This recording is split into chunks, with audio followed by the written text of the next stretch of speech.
All right, guys. So, excuse my voice. I'm just waking up, but I want to show y'all.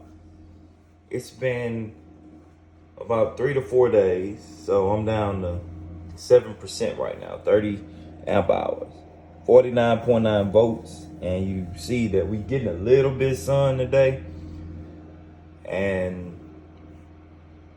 I'm bringing in about 300, close to 400 watts right now, but I'm gonna excuse the wires. I got this temporarily set up like that. That way I can test certain things before I actually before I actually run it inside my control panel. So I'm about to switch the house over to the 2 UFO batteries. These are 2 UFO batteries. I know y'all been waiting on this video, and I'm sorry. I just been so busy with work, haven't had time to shoot the videos.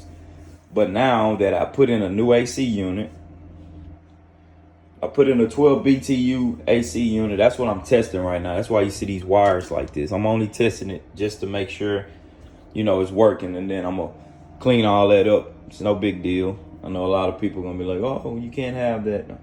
Trust me, I test things, especially when you have your own power. So I don't have a grid power to my house, so I can test and do things the way I want to do it and not, have to go by codes like certain people do. And I know people say, oh, it's a fire. Yeah, but trust me, I've been doing this for years, and that haven't happened. So I just wanted to let y'all know that. But anyway, I'm getting ready to move my house off of my MPP Solar 5K, which been working perfectly fine. I mean, I love this 5K. It supply all my needs. I know a lot of people have 15 kilowatts of inverter power, and I only have 5, and I've been running everything perfectly fine off of 5. But this right here on the Grow Watt is 12,000 kilowatts. So it's a much bigger inverter. So we'll see how this one run the house. And I wanted to mention on these, let's see, let me go to it. On these, these only have 15 cells versus the Gill batteries, the Life Power batteries that has 16 cells.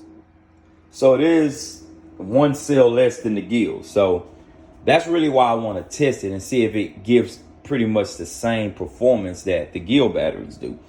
Gill batteries are perfect. I'm actually about to go with 4 more Gill. Well, they call it EG4 batteries now. So I'm going to go with 4 more of these and add about 20 more kilowatt hours to my 20 kilowatt hour battery storage. So that'll put me at 40K. 40 kilowatt hours here, capacity in the batteries on the Gill mixed with the EG4. Same batteries, just changed the name. And this over here is 20K. This is 10 down here at the bottom, and this is 10 up here at the top. So like I said, I've been running my house off 20K, and I'm perfectly fine with that, but I am adding mini split units. So I'm going to need a little more power, and that's the reason why I'm adding 4 more of the EG4 batteries to the Gill batteries, and that'll put me at 40K, which I think it would be well over enough to run what I'm trying to run. And I'm going to show y'all that AC unit there in a minute that I hooked up. I had a 9 BTU inside my room, but it was only an AC. It was a Samsung 9 BTU mini split unit, but it was only running AC, and I needed one that run heat because I use propane. I have a fireplace, and propane is going up a little bit, and I'm really tired of using propane. So that's the reason why I went with a 12 BTU mini split unit with a heat pump. So it has heat and it has cool, AC.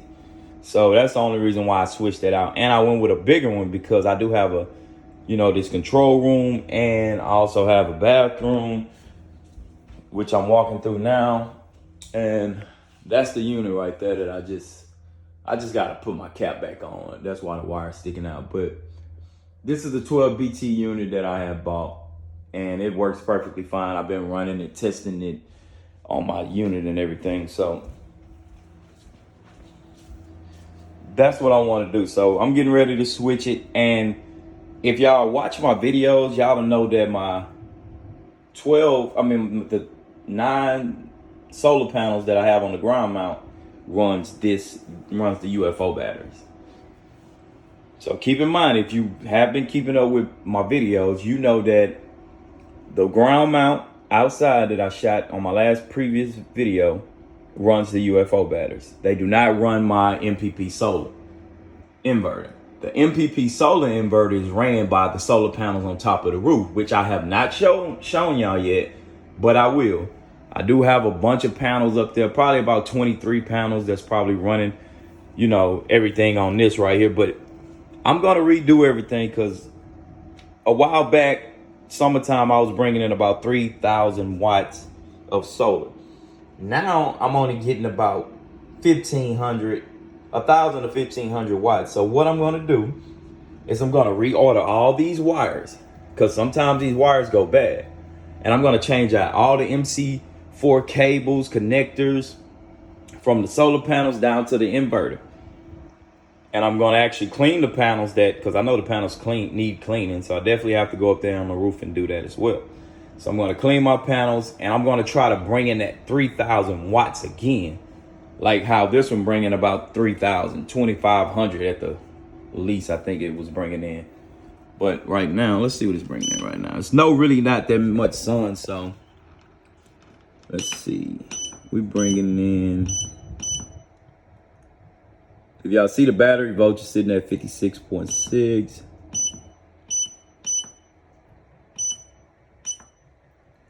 Not bringing in any watts. PV panels at 186 volts, but we're not bringing in any watts. It's early in the morning. It's still almost, I think it's about to be 10 o'clock in the morning. So, and it's definitely no sun. I'll show y'all that in a minute. So that's where we at. So I'll come back. Well, my next video would be about me. This one's sitting at 54. So it's definitely off a little bit. The inverter was, I believe, 56.4. So it's sitting at, you know, it's off a little bit. I'm gonna have to get that on track with each other. But let's see. Cell voltage, all about the same. And let's see, cell capacity. 100, see, it's saying that the state of charge is at 100%, 185.4 amp hours remaining. So that's pretty good. But like I said, it's actually 200 amp hours. I don't know why it does that. I have to check on that. Maybe it's going down. Sorry. And this one 54.17. And you see how that one shows 100% state of charge and 198.2 amp hours remaining. So that one's showing a little bit more, and this one's showing 185. So I really don't understand that. I do have the booklet and I just read on it. So that's probably what I do. But right now, I know a lot of people have been waiting on these videos, and that's the reason why I came back and I shot this video right now to let y'all know that I am about to switch my house over to the GrowWatt 12K inverter and take it off the 5K. And I think I'm gonna test the 5K on the AC unit. So that's what I'll do. I'll run the AC unit once this get back up to 100%, because right now we sitting at 7%. And you know, 500 watts coming in. But like I say, we don't have no sun coming in. And I'm not panicking on that, because believe me, even though it's no sun coming in, there's no sun coming in, I'm still going to be able to charge my batteries up to a significant, you know, level to where it's not going to go off on me. So I know a lot of people looking like, oh, you on 8%. Hey, it's no big deal. Trust me, it's no big deal. We ain't had no sun in 4 days. But I'm not worried, because these GIL batteries works perfectly fine. So don't panic when you get down to 8. Just, you know, make sure you bring in enough solar. That's, if I can tell a lot of new beginners with the solar, make sure you bring in a bunch of solar. That's all I can tell you. I'm about to amp up my solar panels now. I'm probably about to build a whole nother ground mount with 9 more panels on there that just to use for both. I'm probably going, you know, sometimes when I might need to switch over to the Gill batteries and amp it up higher, I'm gonna jump it. And if I want to switch it over to the UFO batteries, then I'll amp it up a little. You know, I'll switch the solar panels to that. So basically like a extra bank, a solar power bank, just to use on whichever one of these batteries will need. So that's all. Like I say, I'm getting ready to tear all this down and take the power, the main power from my control panel from the MPP solar, and take it over to the Grow Watt and do the test on that and see if it outperforms the Gill battery. So I'll see y'all in my next video.